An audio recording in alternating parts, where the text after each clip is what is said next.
Hello students, good morning. Welcome to Tejas commerce classes. जैसा कि हम चैप्टर डिस्कस कर रहे थे इंट्रोडक्शन ऑफ इनकम टैक्स।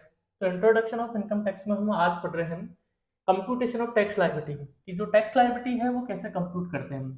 कल हमने देखा था कि पांचों हेडों की जो टोटल इनकम होती है उसको हम बोलते हैं gross total income. Gross total income में से हम क्या करते हैं, डिडक्शंस को लेस करते हैं under chapter 6A 80C to 80U। उसके बाद आती है मेरी नेट इनकम, टैक्सेबल इनकम। और टैक्सेबल इनकम पर ही अपन क्या करते हैं, टैक्स की कंप्यूटेशन करते हैं। चलिए जी, तो सबसे पहले हम क्या करेंगे कि टैक्स निकालेंगे, हमारा टोटल इनकम पर कितना टैक्स आ रहा है, और फिर उसे टैक्स में से लेस करेंगे रिबेट अंडर सेक्शन 87A। ये बहुत इंपॉर्टेंट है, रिबेट अंडर सेक्शन 87A। जहां पे मैं स्टार लगा रहा हूं उसका मतलब आपको देखना है कि यहाँ से एमसीक्यू बनता है। मैं बार बार इस बात को रिपीट कर रहा हूँ कि हमारी पूरी स्टडी का जो सेंट्रल पॉइंट है वो है कॉम्पिटेटिव एग्जाम को क्रैक करना, ना कि किसी सीए या इंटर या कोई ऐसी सीएस के एग्जाम के लिए क्रैक करना। ठीक है, अगर आप सीए एस्पिरेंट है तो आप उसको रिवाइज करने के पर्पज से ले सकते हैं, बट प्रैक्टिकल क्वेश्चन सॉल्व करना हमारा मेन पर्पज नहीं है। यहाँ पर सिर्फ एमसीक्यू पॉइंट ऑफ व्यू से अपन बात करेंगे। सीएस में कुछ एमसीक्यू आते हैं, आईसीआई में भी अपना एमसीक्यू इंट्रोड्यूस हो गया है, तो वो भी एस्पिरेंट देख सकते हैं। रिबेट अंडर सेक्शन 87A जो मिलती है वो मिलती है रेजिडेंट इंडिविजुअल को। ठीक है, किसको मिलती है ये, रेजिडेंट इंडिविजुअल को। दूसरा, उसकी जो टैक्सेबल इनकम है वो अप टू ₹5 लाख होनी चाहिए। अप टू ₹5 लाख होनी चाहिए उसकी टैक्सेबल इनकम, 5 लाख रुपए तक होनी चाहिए। अगर ये हमारी दो कंडीशन सेटिस्फाई कर रही है तो उसका जो 5 लाख रुपए तक का जो टैक्स बनेगा, 5 लाख रुपए तक का जो टैक्स बनेगा यानी 12,500, 12,500, ये क्या हो जाएगा, लेस हो जाएगा, यानी कोई भी टैक्स नहीं बनेगा उसका। ये कहता है कौन, रिबेट अंडर सेक्शन 87A। अब ध्यान रखिएगा, रिबेट अंडर सेक्शन 87A की लिमिट फाइनेंस एक्ट 2023 के अनुसार बढ़ा दी गई है।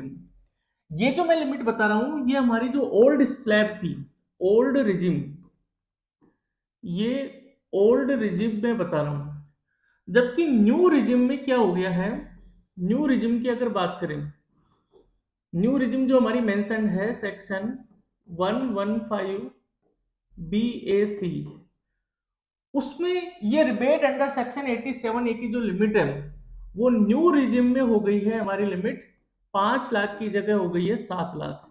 यानी आपका 7 लाख रुपए तक की अगर टैक्सेबल इनकम है तो उस पर अब आपको कोई भी टैक्स नहीं देना है। तो ये याद रखना कि सेक्शन 115BAC जो न्यू रिजिम का जो होता है, आगे बढ़ेंगे अभी, उसमें जो हमारे टैक्स की लिमिट फाइनेंस एक्ट 2023 के अकॉर्डिंगली जो है वो कितनी हो चुकी है, 7 लाख रुपए हो चुकी है। और ये जो 5 लाख रुपए की जो लिमिट है ये किसके अकॉर्डिंगली है, ओल्ड रिजिम के अकॉर्डिंगली है।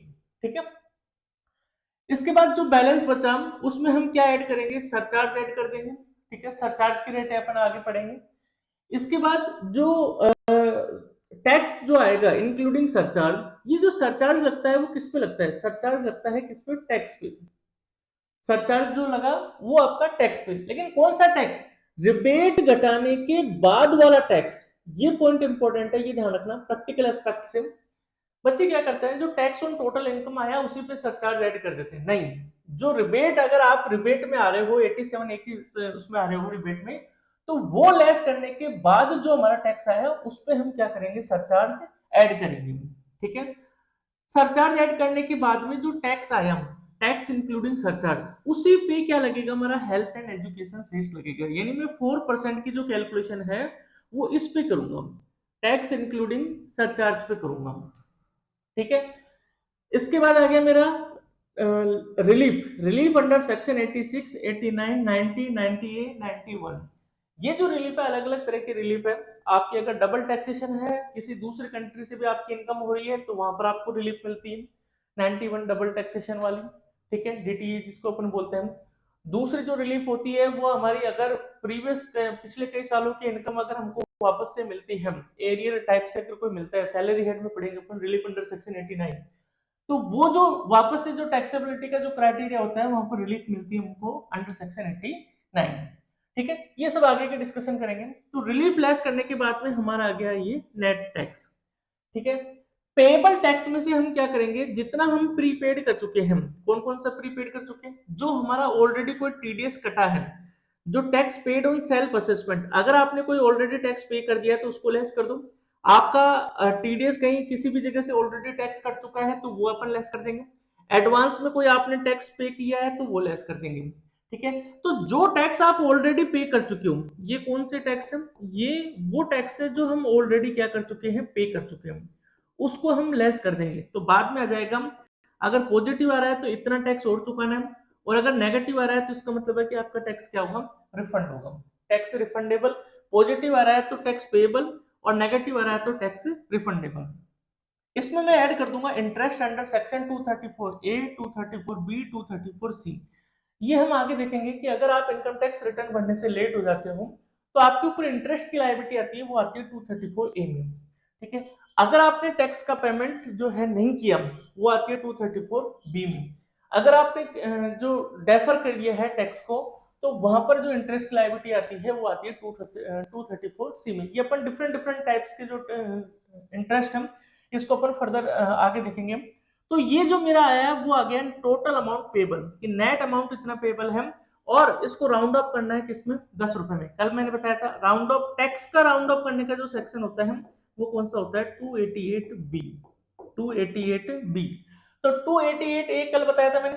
288 ए जो होता है वो कहता है कि आपकी जो टोटल इनकम आई है उसे आप क्या कर दीजिए, राउंड ऑफ कर दीजिए। क्लियर हो गया, चलिए जी अब चलते हैं अपन आगे। आगे अपन चलते हैं कि हमारी जो स्लैब है टैक्स की, जो रेट्स है, वो टैक्स की रेट्स जो है वो असेसमेंट ईयर 23-24, असेसमेंट ईयर 23-24 का मतलब हो गया प्रीवियस ईयर 22-23। देखिए, अगर मैं प्रैक्टिकल एस्पेक्ट से बात करूं तो अभी एग्जाम में, चाहे वो बीकॉम का एग्जाम हो, चाहे वो सीए के एग्जाम हो, उसमें हमारा प्रीवियस ईयर 2022-23 के ही क्वेश्चन आएंगे। ठीक है, इसका मतलब यहां पर फाइनेंस एक्ट कौन सा लग रहा है, अभी अभी जो फाइनेंस एक्ट है एग्जाम पॉइंट ऑफ व्यू से अगर अपन बात करें तो 2022 लग रहा है। लेकिन हम कॉम्पिटिटिव एग्जाम के पर्पज से पढ़ रहे हैं, तो कॉम्पिटिटिव एग्जाम में आपके फाइनेंस एक्ट ये तो आएगा ही, इसके अलावा फाइनेंस एक्ट 2023 के कुछ अमेंडमेंट भी आएंगे जो इंपॉर्टेंट है, अमेंडमेंट। ठीक है, तो हम दोनों तरीके से इसको स्टडी करेंगे। अभी जो मैं पूरा डिस्कस कर रहा हूँ वो फाइनेंस एक्ट 2022 के अनुसार डिस्कस कर रहा हूँ। फिर एक सेपरेट वीडियो अपन बनाएंगे जहां पर अपन फाइनेंस एक्ट 2023 के अमेंडमेंट को कवर करेंगे। बीच बीच में मैं फाइनेंस एक्ट 2023 के अमेंडमेंट भी बताता हुआ चलूंगा। चलिए जी, टैक्स रेट्स की बात करें तो सबसे पहले बात करते हैं इंडिविजुअल की, कि इंडिविजुअल जो है उसके ऊपर टैक्स रेट क्या है। तो पहली जो मेरी टैक्स स्लैब है वो है किसके ऊपर, इंडिविजुअल के ऊपर है। ठीक है, इसमें सिर्फ इंडिविजुअल की बात होगी, ना एचयूएफ की बात होगी, ना एओपी की बात होगी, ना बीओआई की बात होगी, ना कंपनी की, ना फर्म की, ना किसी की। तो आपको एक चीज मैं बता दूं पहले, टैक्स रेट जो होती है वो दो तरह की होती है। टैक्स रेट जो होती है वो दो तरह की होती है। एक तो होती है मेरी स्लैब, स्लैब रेट, और एक होती है मेरी फिक्स्ड रेट,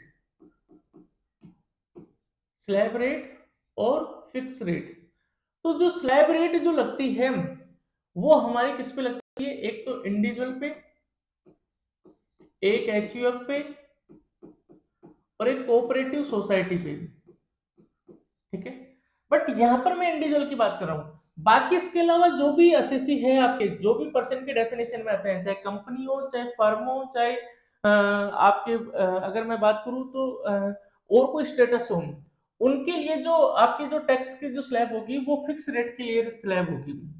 ठीक है, चलिए जी अब आता है in case of every individual other than those covered by second to third. Second to third में क्या है, सेकंड टू थर्ड जो है वो है हमारा सीनियर सिटीजन। ये जो है सीनियर सिटीजन, और ये क्या है, ये है, ये थर्ड वाला है सुपर सीनियर सिटीजन, इसको बोलते हैं सुपर सीनियर सिटीजन। चलिए, तो अगर आप दोनों में नहीं आते हैं, सीनियर सिटीजन में नहीं आते हैं, सुपर सीनियर सिटीजन में नहीं आते हैं, तो पहले तो देख लेते हैं कि सीनियर सिटीजन किसको बोलते हैं, जिसकी उम्र पूरे प्रीवियस ईयर में 60 साल या उससे ज्यादा और मोर 60 और more but less than 89 year है, यानी up to 79 year, up to 79 year. अगर 60 साल या उससे ज्यादा और अगर 79 ईयर तक आपकी अगर उम्र है तो आप फॉल करेंगे किसमें, सीनियर सिटीजन कैटेगरी में। और अगर आपकी उम्र प्रीवियस ईयर में 80 साल और 80 साल से ज्यादा है, 80 साल से ज्यादा कितनी भी एज है, तो आप फॉल करेंगे किसमें, सुपर सीनियर सिटीजन कैटेगरी में। ठीक है, तो अगर मैं कहूं कि 60 साल से कम है तो मेरी टैक्स की रेट क्या लगेगी, मेरी टैक्स की रेट लगेगी जो नॉर्मल स्लैब है, इसको बोलते हैं नॉर्मल स्लैब, नॉर्मल स्लैब। उसमें क्या है, ये जो मैं रेटें बता रहा हूं ये बता रहा हूं फाइनेंस एक्ट 2022 के अनुसार। अभी कौन सा लग चुका है, 23, लेकिन मैंने कहा कि एग्जाम में अभी जो है हमारे 22 पूछा जाएगा और 23 की अमेंडमेंट होगी। ठीक है, तो मैं दोनों अमेंडमेंट आपको बता रहा हूं कि जो 22 के अनुसार जो मेरी टैक्स की स्लैब थी वो क्या थी कि 2.5 लाख तक की अगर आपकी इनकम है तो आपके ऊपर टैक्स क्या रहेगा, निल। और 2.5 लाख से 5 लाख तक, 2.5 लाख से 5 लाख तक की आपकी इनकम है तो आपका टैक्स लगेगा कितना, 5%। 5 लाख से 10 लाख के बीच अगर आपकी इनकम है तो टैक्स लगेगा आपका 20%। और मोर देन 10 लाख है तो आपका टैक्स लगेगा कितना, 30%। चलिए जी, तो यहां पर शॉर्ट में लिख दिया कि 2.5 लाख तक है नील, अगले 2.5 लाख नेक्स्ट, यानी अगले 2.5 लाख कौन से हो गए, 5 लाख तक। 5 के बाद में नेक्स्ट 5 लाख, तो 5 के बाद में नेक्स्ट 5, यानी 10 लाख तक। और उसके बाद में जो भी बचा, यानी 10 से ऊपर जो भी बचा उसके ऊपर टैक्स रहेगा मेरा कितना, 30%। अब मैं मान, ये जो होती है कि 2.5 लाख तक नील, 2.5 लाख तक कोई टैक्स, इसको बोलते हैं basic exemption limit, basic exemption limit. तो जहां जहां भी आगे बढ़ रहा है बेसिक एग्जम्पशन लिमिट, तो समझ जाना कि यानी ये टैक्स फ्री है, यहां तक कोई भी आपका टैक्स चुकाने की जरूरत नहीं है, टैक्स फ्री। अगर मैं सीनियर सिटीजन की बात करूं तो ये लिमिट है मेरी कितनी, 3 लाख रुपए। ठीक है, यानी 3 लाख रुपए तक मुझे कोई टैक्स चुकाने की जरूरत नहीं है, बेसिक एग्जम्पशन लिमिट। अगर मैं सुपर सीनियर सिटीजन की बात करूं तो वहां पर जो मेरी लिमिट है वो कितनी है, 5 लाख रुपए। अब एक चीज इसमें इंपॉर्टेंट है वो भी मैं बता देता हूं जो हमारे एमसीक्यू पॉइंट ऑफ व्यू से बनती है, कि अगर आप सुपर सीनियर सिटीजन हो तो वहां पर एक वर्ड है रेजिडेंट। ये ऐसे वर्ड है जो हमारे मतलब जल्दीबाजी में हमारे एमसीक्यू को गलती करते हैं। आपको लिखेगा एग्जाम में कि जो इंडिविजुअल है उसकी एज इतनी है, वो फॉरेन में है और इतने साल वो हमारे वहां पे रहा और इंडिया में रहा, तो उस पर टैक्स की स्लैब क्या लगेगी। आप एज देखते ही क्या करते हो, 5 लाख या 3 लाख की लिमिट लगा देते हैं। लेकिन ध्यान रखना टैक्स में लॉ है, लॉ को पढ़ना बहुत ज्यादा इंपॉर्टेंट है और वहां पर एक एक वर्ड की हमारी अहमियत है। तो यहां पर जो वर्ड दे रखा है वो है रेजिडेंट, यानी आपका जो वो इंडिविजुअल है, जो असेसी हिम, जो खुद आप इंडिविजुअल हो, तो वहां पर अपन देखेंगे कि आप रेजिडेंट हो क्या। और रेजिडेंट वाला चैप्टर हमारा सेकंड है, उसमें मैं भी शॉर्ट में बता देता हूं कि अगर आप 182 दिन 182 डेज अगर प्रीवियस ईयर में इंडिया में अगर आप रहते हो तो आपको क्या बोला जाएगा, रेजिडेंट बोला जाएगा। ठीक है, अगर आप 182 दिन से ज्यादा अगर आप आउट ऑफ इंडिया रहते हो तो आपको क्या बोला जाएगा, नॉन रेजिडेंट बोला जाएगा। आगे और इसके डिटेल प्रोविजन है वो अपन सेकंड चैप्टर में देखेंगे। इसके अलावा एक और लफड़ा था वो भी आप ध्यान से देखिए, ये ऐसे तो देखा जाए तो प्रैक्टिकल एस्पेक्ट से है, बट इनकम टैक्स ने क्लियर कर दिया इसको रिसेंटली। मैं कहूं कि मेरा हैप्पी बर्थडे यानी डेट ऑफ बर्थ जो आ रही है वो आ रही है 1 अप्रैल को, 1 अप्रैल को मेरा बर्थडे आता है। अब 1 अप्रैल को बर्थडे आता है तो 1 अप्रैल 2023 को मैं 60 साल का हो गया, 60 का, 60 ईयर की मेरी एज हो गई। अब ये मेरा जो ईयर जो 60 साल पूरे हुए वो हुए 1/4/2023 को। तो मुझे ये बताइए कि 2022-23 के लिए मैं क्या माना जाऊंगा, सीनियर सिटीजन माना जाऊंगा या नॉर्मल असेसी ट्रीट किया जाएगा। 22-23, 22-23 कहाँ खत्म हो जाता है, 22-23 तो मेरा खत्म हो जाता है कहाँ, अप टू 31 मार्च 2023। जबकि मेरा एक दिन बाद में जो है वो मेरी एज होती है 60 साल की। तो इनकम टैक्स ने इसको क्लियर कर दिया कि अगर कोई ऐसा व्यक्ति है जिसकी एज अगर 1 अप्रैल को 60 साल हो रही है या 80 साल पूरी हो रही है, तो एक दिन पहले, एक दिन पहले मतलब 31 मार्च को आप उसे क्या मानोगे, 60 ईयर का मानोगे, 60 साल का मानोगे। और 60 साल का मानेंगे तो उस आदमी को हम क्या बोलेंगे, उस असेसी को हम क्या बोलेंगे, सीनियर सिटीजन बोलेंगे। तो ध्यान रखना, उस पे जो फिर 22-23 में जो भी रेट लगेगी वो कौन से हिसाब से लगेगी, सीनियर सिटीजन के हिसाब से लगेगी। क्लियर हो गया? तो ये ध्यान रखना, ये प्रैक्टिकल में थोड़ा सा दे सकता है, बट इतना ज्यादा इंपॉर्टेंट नहीं है, ये प्रैक्टिकल एस्पेक्ट के लिए, थ्योरेटिकली और एमसीक्यू पॉइंट ऑफ व्यू से इतना इंपॉर्टेंट नहीं है। चलिए जी, अब इसमें एक और चीज मैं बता देता हूँ आपको कि ये जो हम जो लिमिट्स अभी पढ़ी है अपन ने, ये फाइनेंस एक्ट 2022 के अकॉर्डिंगली पढ़ी, ठीक है। इसी में ही हमारा एक और ऑप्शन गवर्नमेंट ने दिया, कि गवर्नमेंट ने क्या दिया, कि गवर्नमेंट ने कहा कि भैया ये तो पुराना सिस्टम है, अगर आप इससे टैक्स पे करना चाहते हो, इससे अगर आप टैक्स पे करना चाहते हो तो आप इससे टैक्स पे कर सकते हो। इसके अलावा एक नई स्कीम और निकाल दी, और उस नई स्कीम का नाम क्या था, सेक्शन 115 BAC, ठीक है। और ये सेक्शन 115 BAC जो है, ये क्या स्कीम थी, ये गवर्नमेंट की एक नई स्कीम थी, और ये स्कीम इतनी जोरदार है कि अगर आप लोअर टैक्स ब्रैकेट में आते हैं तो आपके लिए, मतलब मिडिल क्लास के लिए मैं कह सकता हूँ कि मिडिल क्लास के लिए जो टैक्स ब्रैकेट है ये सबसे काम का है, ठीक है। तो अभी रिसेंटली इसमें सबसे बड़ा चेंजेस किया है गवर्नमेंट ने सेक्शन 115 BAC में। क्या चेंजेस किए हैं, पहले अभी इसको देखते हैं कि फाइनेंस एक्ट 2022 में इसमें क्या नियम था सेक्शन 115 BAC में। पहले बात तो सेक्शन 115 BAC लगता किसके ऊपर है, सिर्फ और सिर्फ इंडिविजुअल और एचयूएफ के ऊपर लगता है, ये इंपॉर्टेंट है, ये हमारा एमसीक्यू पॉइंट ऑफ व्यू से है। दूसरा, ये एक ऑप्शन है, कंपलसरी नहीं है, कि आप चाहो तो ओल्ड रिजिम में भी जा सकते हो और आप चाहो तो न्यू रिजिम में भी आ सकते हो, ठीक है। तो ये न्यू रिजिम है, इसको क्या बोलते हैं, बेसिकली न्यू रिजिम बोलते हैं। तो सेक्शन 115 BAC कहता है कि इंडिविजुअल और एचयूएफ जो है उसको ऑप्शन है कि वो ओल्ड रिजिम के अलावा वो कंसेशनल रेट से क्या कर सकते हैं, टैक्स पे कर सकते हैं। जबकि एक ही नुकसान है इसमें, क्या नुकसान है, कि आपको हम किसी भी तरह की कोई भी छूट या डिडक्शन हम आपको यहां पर नहीं देंगे। यानी जो आप 80C से 80U की जो डिडक्शन लेते थे, उस 80C से 80U की कोई भी डिडक्शन आपको नहीं मिलेगी, सिर्फ दो डिडक्शन के अलावा। कौन कौन सी, 80C यानी चैप्टर 6A की जो डिडक्शन है उसमें कोई नहीं मिलेगी, सिर्फ दो। इन दो के नाम याद रखना, ये हमारे एग्जाम के लिए बहुत इंपॉर्टेंट है, एमसीक्यू पॉइंट ऑफ व्यू से बहुत इंपॉर्टेंट है। एक तो 80CCD2, यानी अगर कोई व्यक्ति पेंशन स्कीम में, गवर्नमेंट की नोटिफाइड पेंशन स्कीम में अगर पैसे जमा कराता है तो उसकी डिडक्शन 1.5 लाख रुपए तक मिलती थी 80CCD2 में, ठीक है। 80CCD में मिलती है। अब 80CCD1 जो होता है वो, उसमें डिडक्शन मिलती है आपका एम्प्लॉयर का कॉन्ट्रीब्यूशन, ठीक है।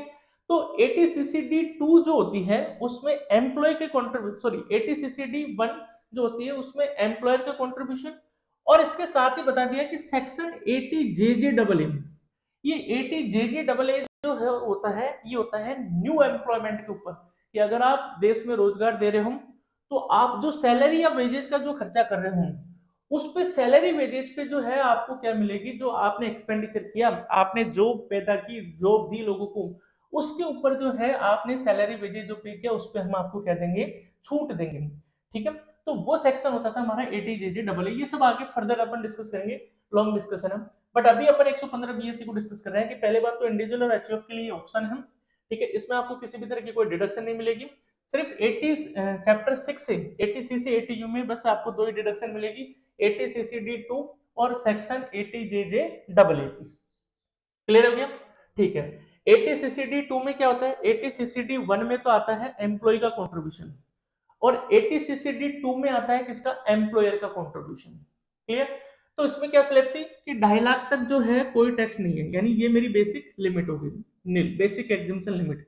2.5 लाख से 5 लाख तक जो है वो मेरा टैक्स है 5 लाख 5%। अब आप क्या करिए, इसको ढाई यहां से काउंट करते चलिए, बस इसको देखते चलिए और इसका जस्ट डबल करते हुए चलिए, इसका जस्ट डबल करते हुए चलिए रेट पॉइंट ऑफ व्यू से। यहाँ 2.5 है तो वहां 5 है, यहाँ 5 है तो वहां क्या है, 10 है, यहाँ 7.5 है तो वहां 15 है, यहाँ 10 है तो वहां रेट 20 है, यहाँ 12.5 है तो वहां रेट 25 है, और मोर देन जो 15 है वो क्या रहेगी, मेरी 30% रहेगी। अब इसमें सब में 2.5 रुपए बढ़ाते चलो, याद करने की जरूरत नहीं, अपने आप याद हो जाएगी। 2.5 लाख तक नील, फिर 2.5 लाख बढ़ाओ, 2.5 लाख से 5, 5 से 7.5, 7.5 से 10, 10 से 12.5, 12.5 से 15, 15 से ऊपर। तो ना रेट याद करने की जरूरत, ना इधर याद करने की जरूरत, लिमिट याद करने की जरूरत। लिमिट में 2.5 लाख रुपए हमेशा चलेंगे। इधर जो आपकी स्टार्ट हो रहा है उसका डबल लेते हुए चलना है, तो ये भी आपको याद हो जाएगी। बस कुछ नहीं करना आपको। तो हमारे एमसीक्यू पॉइंट ऑफ व्यू से 115 बीएससी जो है वो बहुत ज्यादा इंपॉर्टेंट है। Individual and HUF exercising option under section 115 BSC are not liable to alternate minimum tax under section 115 JC. ये हम आगे पढ़ेंगे। एएमटी, एक तो होता है एएमटी और एक होता है MAT, MAT, minimum alternate tax. AMT जो लगता है वो सिर्फ किस पे लगता है, इंडिविजुअल एंड एचयूएफ जो लगता है, ठीक है, अदर देन कंपनी के ऊपर बोल सकते हैं अपन। और मैट जो लगता है ये लगता है किस पे, कंपनी पे लगता है, ठीक है। तो ये कह रहा है कि भैया अगर आप 115 बीएससी अगर ऑप्शन न्यू रिजिम में जाते हो तो आपके ऊपर एएमटी का प्रोविजन भी एप्लीकेबल नहीं होगा, ठीक है। एएमटी क्या है इसके बारे में अपन फर्दर डिस्कशन करेंगे। चलिए जी, तो मेरा जो पर्पस था ये बताना था कि 115 बीएससी में हमारे इंपॉर्टेंट क्या हो सकते हैं एस्पेक्ट। अब आता है रिबेट अंडर सेक्शन 87 ई, ये तो बहुत इंपॉर्टेंट है। मैंने आपको पहले कहा कि 115 BSc sorry rebate under section 87 ए की जो रिजिम है उसको ध्यान में रखना है। अब मैं इसमें एक और चीज बता देता हूं कि गवर्नमेंट ने क्या किया फाइनेंस एक्ट 2023 में, इस लिमिट को, ये तो था 22 के अनुसार, अब इस लिमिट को 3 लाख रुपए कर दिया गया है। 3 लाख रुपए कर दिया गया है फाइनेंस एक्ट 2023 के अनुसार। फाइनेंस एक्ट 2023 के अनुसार इसको कितना कर दिया गया है, 3 लाख रुपए कर दिया गया है। और ये जो ढाई ढाई का अंतर आ रहा था हमारा स्लैब में, इसको कर दिया है 3 लाख रुपए। तो मैं यहाँ आपको बता देता हूँ कि जो गवर्नमेंट ने जो किया है वो आपकी जो इनकम है वो 2023 के अनुसार कैसे किया है, ऐसे तो अलग से डिस्कस क्लास करेंगे ये अपन।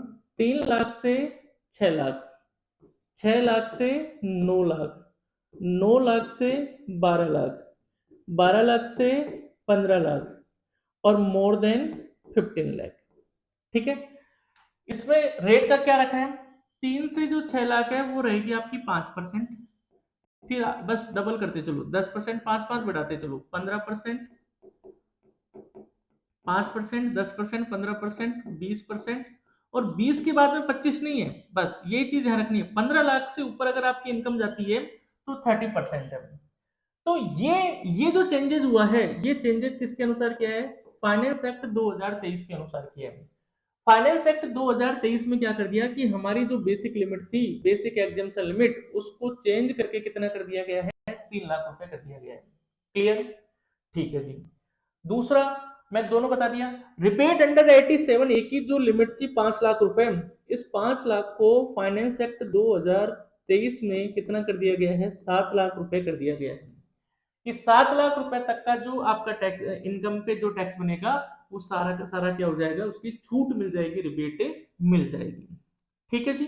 चलिए, तो दोनों आपको फाइनेंस एक्ट 2022 से भी ध्यान रखना है, 2023 से भी आपको ध्यान में रखना है, ठीक है। दूसरा, ये रिबेट किस पे एप्लीकेबल होती है ये आपको ध्यान में रखना है। रिबेट जो अंडर सेक्शन 87 है ये हमारी एप्लीकेबल होती है किसके ऊपर, रेजिडेंट इंडिविजुअल के ऊपर। किसके ऊपर होती है, रेजिडेंट इंडिविजुअल के ऊपर होती है। ये भी हमारा एमसीक्यू पॉइंट ऑफ व्यू से बन सकता है। क्लियर, चलते हैं जी यहां तक। इसके बाद आता है हमारा,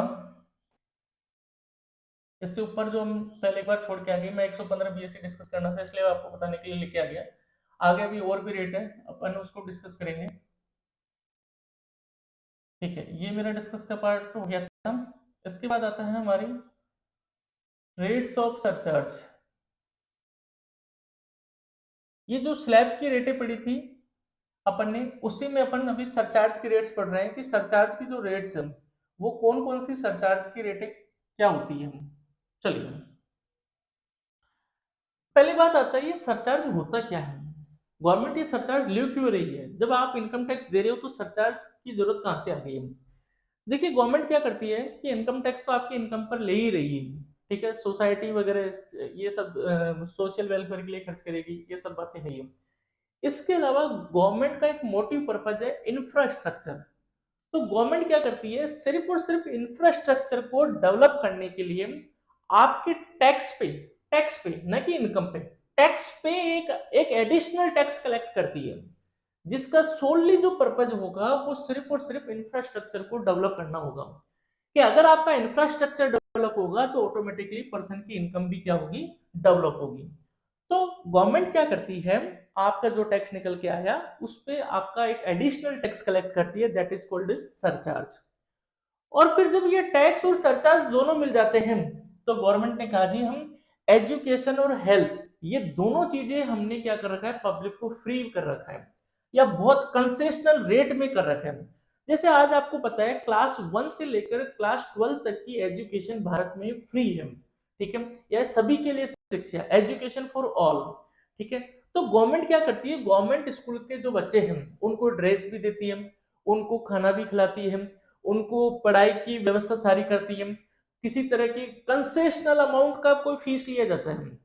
मेरे टाइम पे जब मैं पढ़ता था गवर्नमेंट में तो एक मैं मुझे याद है अभी भी कि 12th क्लास की जो मेरी फीस थी वो 700 रुपए थी, ठीक है, गवर्नमेंट स्कूल की।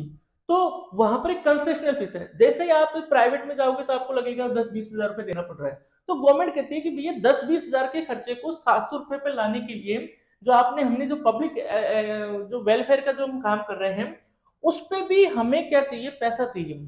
तो उसके लिए क्या करती है, जो जितने भी टैक्स पेयर्स होती है उनसे क्या करती है, 4% हेल्थ और एजुकेशन के नाम पे कलेक्ट करती है, ठीक है।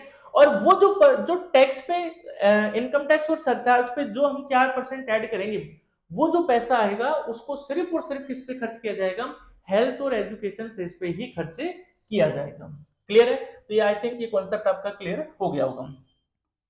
चलिए जी, अगर बात करें कि साहब सरचार्ज जो है वो कब लगता है, इंडिविजुअल, अभी सिर्फ किसकी बात कर रहे हैं, इंडिविजुअल एचयूएफ की बात कर रहे हैं कि इंडिविजुअल और HUF, individual HUF POP BOI, क्यों, क्योंकि इन्हीं पे क्या लगती है, हमारी स्लैब लगती है, ठीक है। बाकी सब पे क्या लगती है, फिक्स रेट हमारा सिस्टम चलता है। तो ये कहता है कि सरचार्ज अगर आपकी इनकम 50 लाख से ज्यादा नहीं है, where the total income including, अब ध्यान रखना थोड़ी सी लैंग्वेज इसमें आपको थोड़ा ध्यान रखना है कि आपको टोटल इनकम अगर डिविडेंड इंक्लूड करके और सेक्शन 111 ए और 112 ए की इनकम इंक्लूड करके 50 लाख से ज्यादा है but does not exceed ₹1 crore, तो पहली चीज तो क्या हुई कि 50 लाख से अगर आपके नीचे इनकम है तो आपके ऊपर कोई भी सरचार्ज नहीं लगेगा। क्लियर है? और अगर आपकी इनकम 50 लाख से ज्यादा है और 1 करोड़ के नीचे नीचे है तो सरचार्ज लगेगा कितना, 10%। अगर आपकी इनकम टोटल इनकम, वही बात including dividend income and income under section 111 ए और 112 ए, ये क्या होते हैं ये भी मैं अभी बताऊंगा। अगर 1 करोड़ से ऊपर जाती है और 2 करोड़ से नीचे है तो आपका सरचार्ज लगेगा कितना, 15%। यानी हाई क्लास एरिया को कवर किया गया है इसमें, जिसकी इनकम इतनी ज्यादा हो। और अगर आपकी इनकम, अब इसमें एक और पॉइंट, ये जो सबसे मेन पॉइंट था कि अगर आपकी इनकम टोटल इनकम 2 करोड़ से ज्यादा है but does not exceed 5 crore, 5 crore से ज्यादा नहीं, बट इसमें क्या है, एक्सक्लूडिंग, ये वर्ड बहुत ध्यान का देने का है।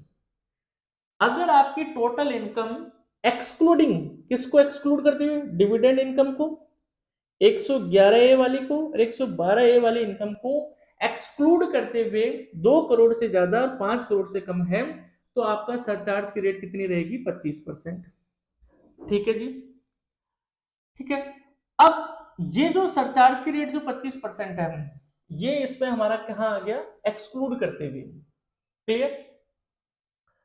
यहां जो वर्ड दे रखा था, यहां जो वर्ड दे रखा था उसमें क्या था, इंक्लूडिंग, इंक्लूड करते हुए।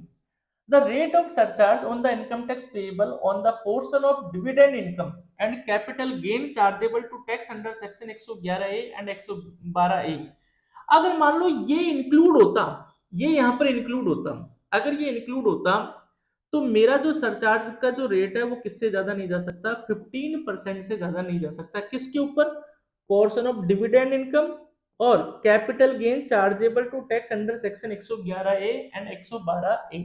पहले तो ये 111A और 112A के लफड़े को समझते हैं।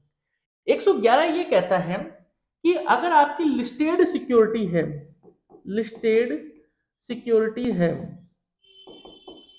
और वो शॉर्ट टर्म है, उनके ऊपर बेचने से आपको शॉर्ट टर्म कैपिटल गेन हुआ है, उसके ऊपर आपने एसटीटी सिक्योरिटी ट्रांजैक्शन टैक्स का पेमेंट किया है, तो आपके ऊपर जो टैक्स लगेगा वो स्पेशल रेट से लगेगा अंडर सेक्शन 111A से, ठीक है, जहां पर 15% की रेट है। 112A ये अभी नया आया है, इसमें क्या कर दिया, कंडीशन तो सब यही रहेगी, लेकिन शॉर्ट टर्म की जगह कौन सा गेन होना चाहिए, लॉन्ग टर्म कैपिटल गेन होना चाहिए, तो फिर टैक्स कहां पे लगेगा, 112A में लगेगा। तो अब इसको पूरा डिस्कस करते हैं कि ये भला है क्या, ये सारा चीज है क्या, ये क्या रायता फैला हुआ है। देखिए, हम सरचार्ज को डिस्कस कर रहे थे, 50 लाख तक अप टू 50 लाख, अगर मैं बात करूं अप टू 50 लाख आपका सरचार्ज नील, कोई सरचार्ज नहीं है। बात हो रही है, अब उसको छोड़ो, इंक्लूड और एक्सक्लूड को छोड़ो आप एक बार के लिए, अभी बेसिक की बात करते हैं। 50 लाख से ज्यादा और 1 करोड़ से कम है तो सरचार्ज कितना है हमारा, 10%। यानी मैं ये कहूं 50 लाख के बीच आते हो, 50 लाख से 1 करोड़, तो आपका 10% है। 1 से 2 करोड़ के बीच आते हो तो आपका 15% है। 2 से 5 करोड़ के बीच आते हो तो आपका सरचार्ज की रेट कितनी है, 25% है। कितनी है आपकी सरचार्ज की रेट, 25% है, ठीक है। अब इसमें आता है इंक्लूड का लफड़ा, ठीक है, इंक्लूड या एक्सक्लूड। और अगर 25% से भी, सॉरी, अगर आपकी 5 करोड़ से भी अगर आपकी इनकम ऊपर जाती है तो फिर सरचार्ज की रेट कितनी हो जाएगी आपकी, 30% की जो है वो सरचार्ज की आपकी रेट रहेगी, ठीक है।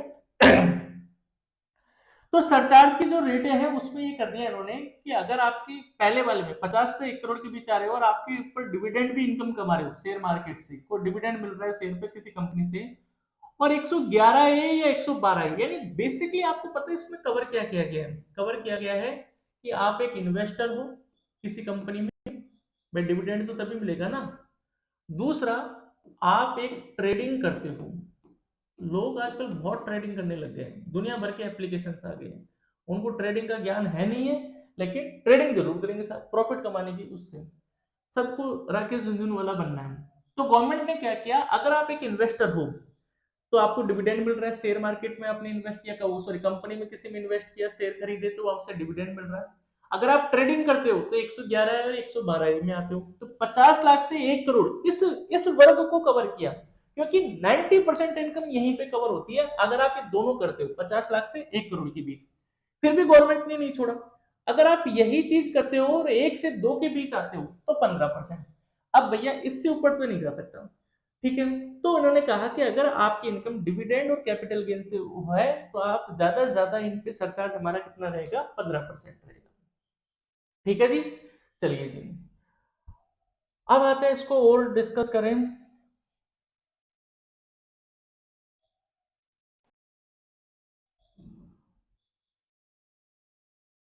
37% है, सॉरी 30 नहीं, 37% है। अगर आपकी टोटल इनकम जो है, टोटल इनकम जो है अगर आपकी 5 करोड़ से अगर ज्यादा है तो गवर्नमेंट ने क्या कर दिया, 37% सरचार्ज। अब यहां पर बड़ा चेंज किया है, फाइनेंस एक्ट 2023 में क्या कहा है कि भैया ये जो 37% की जो लिमिट है वो कितने पे रहेगी, 25% पे ही रहेगी। ये इंपॉर्टेंट है, आपकी इनकम अगर 5 करोड़ से ज्यादा है तो 37% आपके ऊपर सरचार्ज नहीं लगेगा, 25% लगेगा एज पर फाइनेंस एक्ट 25%। और 37% किसके अनुसार है, फाइनेंस एक्ट 2022 के अनुसार। क्लियर। बट ये जो इनकम है इसमें किसको एक्सक्लूड कर दिया गया, वही ट्रेडिंग और आपका शेयर, ट्रेडिंग और इन्वेस्टर वाली जो इनकम है। ट्रेडिंग और इन्वेस्टर वाली इनकम पे बस एक बात कॉमन ध्यान रखना, उन पे आपकी इनकम चाहे कितनी हो, उस पर्टिकुलर पोर्शन पर, उस पोर्शन पर जो टैक्स लगेगा, सरचार्ज लगेगा, वो किससे ज्यादा नहीं हो सकता, 15% से ज्यादा नहीं हो सकता। क्लियर है।